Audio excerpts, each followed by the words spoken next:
Welcome back to Getting Your Shit Together, the podcast where we help you make smart decisions about your finances, investments, and the mortgage strategy. I'm Neil, and as always, I'm here with my co host, Jerome. Hey everyone, we've got a packed episode today. We're diving into something that touches all of us eventually: retirement planning. Specifically, what you need to do if you're about 10 years out from your retirement. Exactly, it is an eventuality, and like taxes and death, there is no escaping from it, at least for most people. A lot of people don't realize how much time it takes to get your retirement plans in order. We are not just talking about throwing money into a savings account. It is about making sure all your bases are covered, especially with how long people are living these days.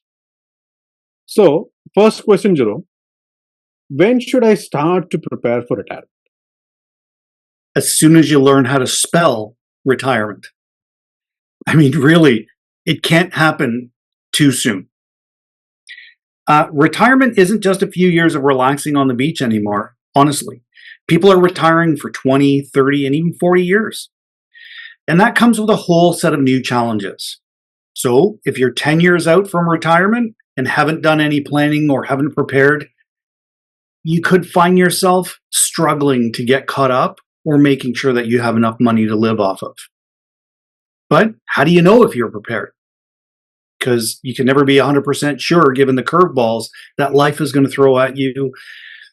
And there may be some critical steps that you need to take now. We have put together a checklist of 10 key things that anyone near retirement should consider. Let's go through them one by one. First up, assessing your financial standing. That's a foundation. You have to know where you stand financially at any given time. What assets do you have? What debts are you carrying?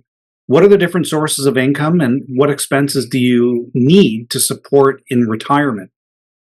Things will evolve over time, of course, and so you need to plan accordingly. You can't start making retirement plans until you have a clear picture of where you're at today and what is your current financial health. Which brings us to creating a budget. Start living on a budget now that reflects your lifestyle that you want in retirement. Get used to managing your expenses and identifying areas where you can save. And while we're on savings, don't forget to maximize those retirement contributions. You know, if you have an employer-sponsored retirement plan or RSP or other investment accounts, now's the time to ramp up those contributions, especially if you have some catch-up provisions.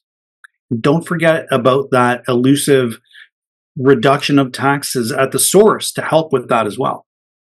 Absolutely. Let's talk about diversifying your investments. You want to protect yourselves against market volatility.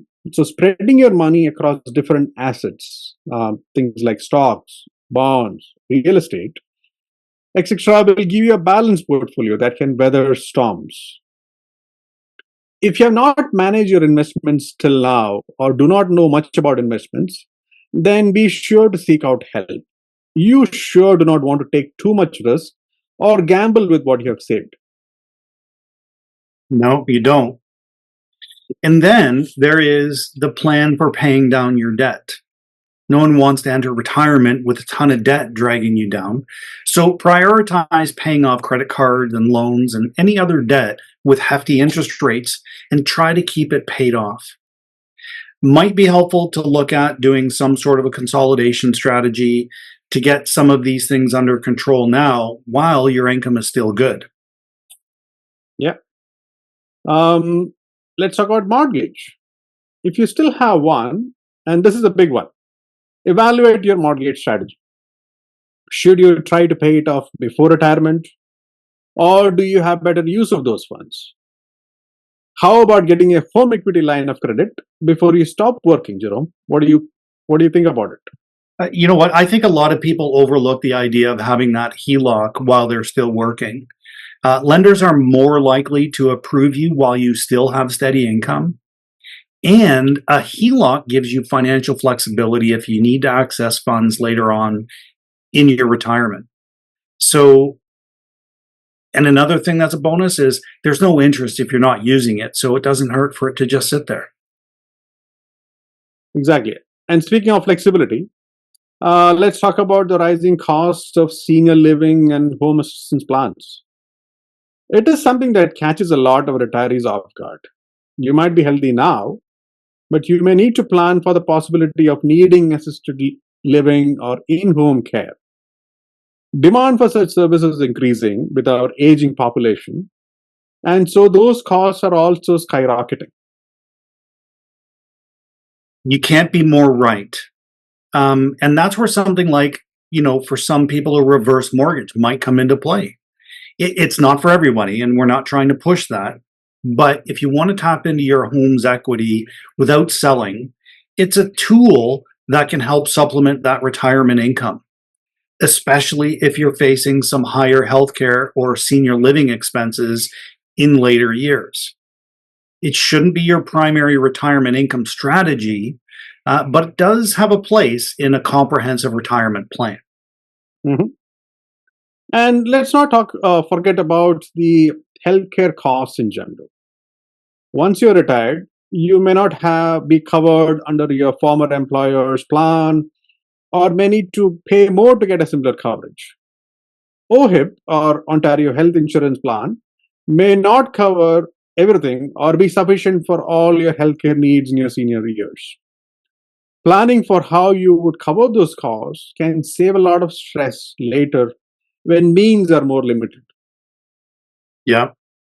And another thing we're seeing more of lately is adult children looking to parents for help, especially with something like an early inheritance.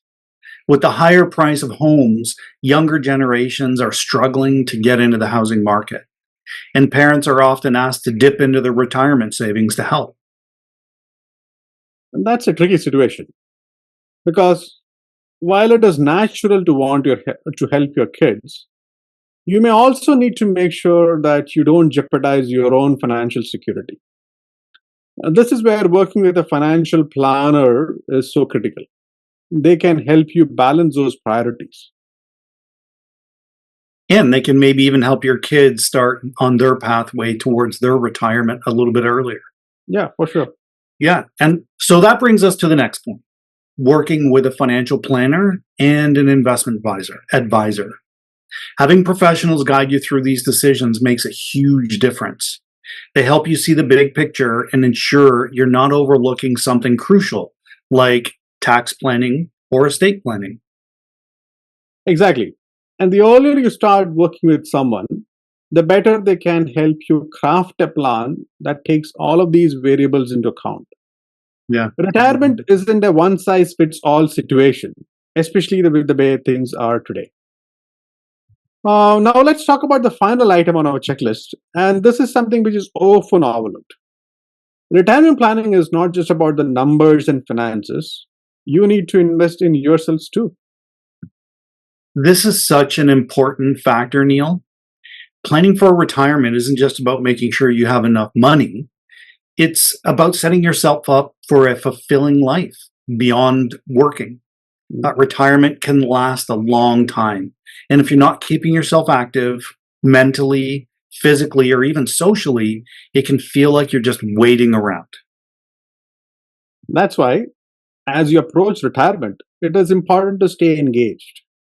This could mean pursuing hobbies, interests, or even passions that you have put on the back burner while you are working full time. Find things that bring you joy and fulfillment. And please don't underestimate the importance of staying physically and mentally active. Whether it's volunteering, joining community organizations, or even taking up something completely new, like furthering your education, or maybe even starting a small business. These things can help keep your mind sharp and your body healthy. Absolutely. Maybe you work part time doing something you love, or you start a side hustle that gives you purpose. Even just being more involved in your community can make a difference. You don't have to retire from life when you retire from work. That's right. Retirement doesn't mean you have to slow down. Staying active, whether mentally or physically, is a key to enjoying those years. It's about making the most of that free time in ways that enrich your life. Develop your good habits now while you're both mentally and physically capable. Exactly. Because having a financially secure retirement is only one piece of the puzzle. You want to make sure you're leaving a retirement that's fulfilling. So, as you go through your financial checklist, don't forget to plan for your personal happiness and well being too. And isn't that really a huge part of retirement planning that often gets overlooked?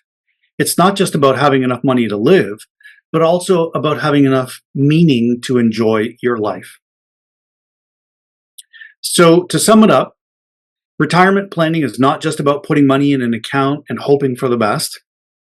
You've got to think long term and factor in all of the different considerations that come up, whether it's healthcare, senior living, helping your kids, market downturns, and your physical and mental being, and just generally feeling useful. And it's also about keeping your options open. That's why tools like reverse mortgage, home equity line of credit or HELOCs, and working with professionals are important. You need a toolkit of solutions because you never know what curveball life might throw your way. I couldn't agree more, Neil. Retirement planning is about flexibility and preparation. The earlier you start putting these pieces together, the more peace of mind you'll have when you're actually ready to retire. If you're 10 years away from retirement, now's the time to get serious about your planning. Go over that checklist, evaluate your mortgage, pay off those debts, boost your savings, and start thinking about those long term healthcare costs. And most importantly, talk to a financial planner. And we can't stress enough, don't wait for the last minute. Start your planning now, and you'll be in way better shape when retirement comes knocking. Thanks for tuning in. If you've got questions or need help getting your finances in order, feel free to reach out to either of us.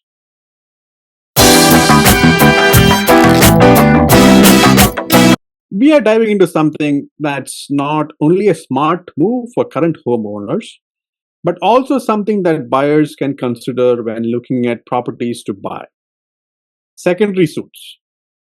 Jerome, I think a lot of people underestimate the value of adding or buying a home with a secondary suite. You're right, Neil. Secondary suites, whether it's a basement apartment, a laneway home, or an in law suite, are more than just extra space. They're an opportunity for the average homeowner to increase both their own income as well as the overall value of the property. And it's a strategy that more people should be thinking about, I believe, whether they're already in a home or they're shopping for a new one. Exactly. And so, what exactly is a secondary suite? Well, it's a separate, self contained unit within your property. It could be a basement apartment with its own side entrance, kitchen, and washroom, or it could be a standalone unit in the backyard. Either way, it's a space you rent out to bring in additional income. And let's face it, who doesn't want a little extra money coming in each month?